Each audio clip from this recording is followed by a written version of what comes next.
Мэдээлэл шуурхай удирдлагын төвд ирүүлсэн мэдээлэлээр өчигдөр Улаанбаатарын цагаар 23 цаг 21 минутад Оросын холбооны улсын Туваагийн нийслэл Кизил хотоос зүүн тийш 95 км 6.7 магнитудын хүчтэй газар сүйтэл болсон байна.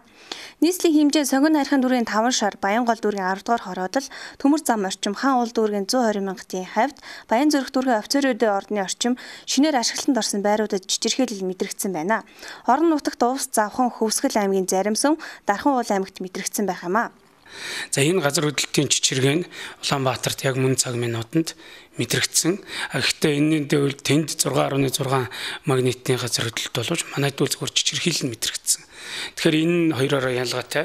Тэгээ манайд нийслэлд мэдгэдэгтэй бол одоо Сонгон хайрхан дүүргийн нутаг, Орбит, 5 шар мөн одоо нааша 1 дугаар хороол, 10 дугаар хороол, 3 4 дугаар хороол, Баянгол дүүргийн нутаг, мөн Чингэлтэй дүүргийн нутаг энэ 100 айл орчим. За мөн ишиг энэ урлан бүтээгдэхүүн орчим барилга мөн Баянзүрх дүүргийн офицеруудын ордны арын барилгуудаас мэдээлэл ирсэн. Орон нутгийн онцгой байдлын хилцүүд иргэдийг тайвшруулах, уурын зүхний халаалт, байшин барилгын ан цав, доголдол гарсан эсгэл шалгалт тандалт хийж байгаа юм байна. Нийслэл хотод чичирхийлэл 5-аас дээш давхар орон сууцд илүү мэдрэгдсэн байна. Түүнчлэн өчигдөр нийслэлийн хэмжээнд объектын гал төмрийн болон галын зөрчлийн 10 дуудлагатай хонсон байна.